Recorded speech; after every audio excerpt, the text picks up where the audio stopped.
Hello friends, today I'll give you some simple tips for preparing for the various competitive examinations where English is an integral part of the examination. In all competitive examinations, English is an important part. Let us discuss about the correction of sentences. Before doing that, I would like to remind you correction of sentences can be easily done if you practice reading regularly.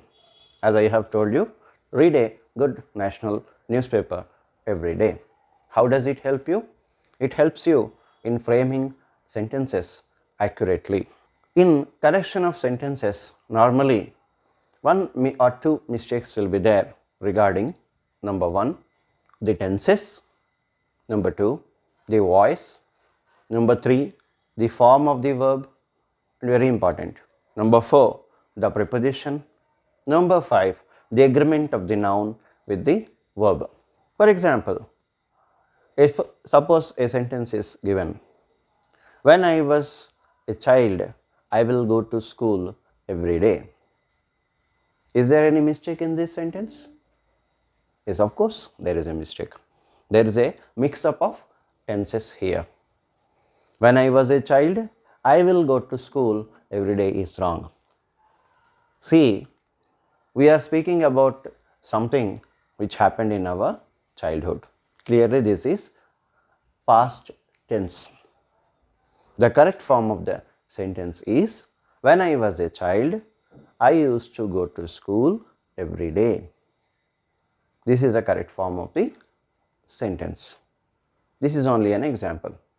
This you have to do in a short period of time, because all these examinations are normally conducted in the objective type question mode, and you will not find sufficient time to give the or to choose the correct answer. How to do this? This needs a lot of practice.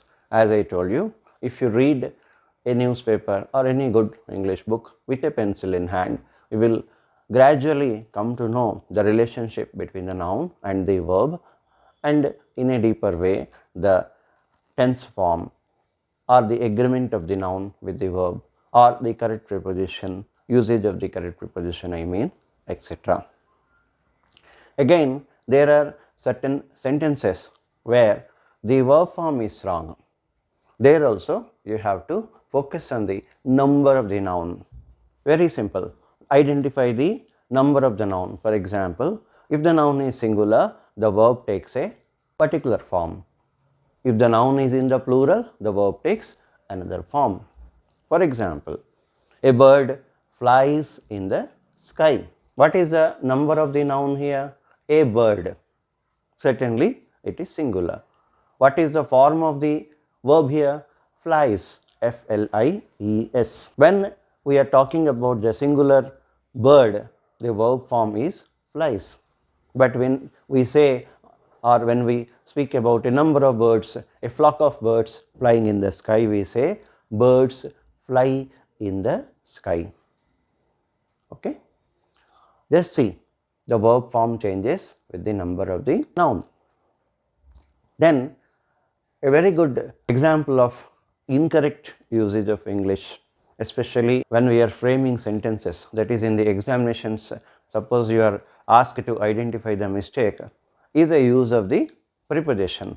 As I told you in a previous session, preposition is that part of speech which is used before a noun or a pronoun with respect to another noun or pronoun. The book is on the table. Where is the book? The book is on the table with respect to the table, that is on the surface of the table with respect to the table. We should not say the book is in the table or at the table, etc., or off the table. The boy is in the room. Where is the boy?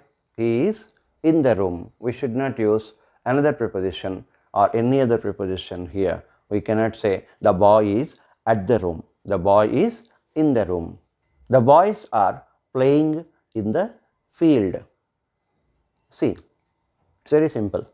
The usage of the prepositions is very important in English language.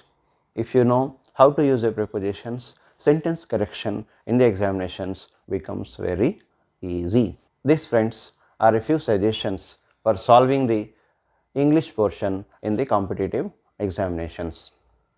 To sum up, a few simple rules to follow to master the technique of learning English and to face the English portion in the competitive examinations confidently. Number 1, make a habit of reading regularly. Number 2, identify the parts of sentence in the particular paragraph with a pencil in your hand. Number 3, identify the number of the noun or the pronoun, that is whether the noun or pronoun is singular or plural. Number 4, identify the form of the verb in relation to the noun or the pronoun. And then finally identify the tense of the sentence. These will definitely help you in making corrections of the sentences and definitely achieving your aim of getting a good job. Thank you.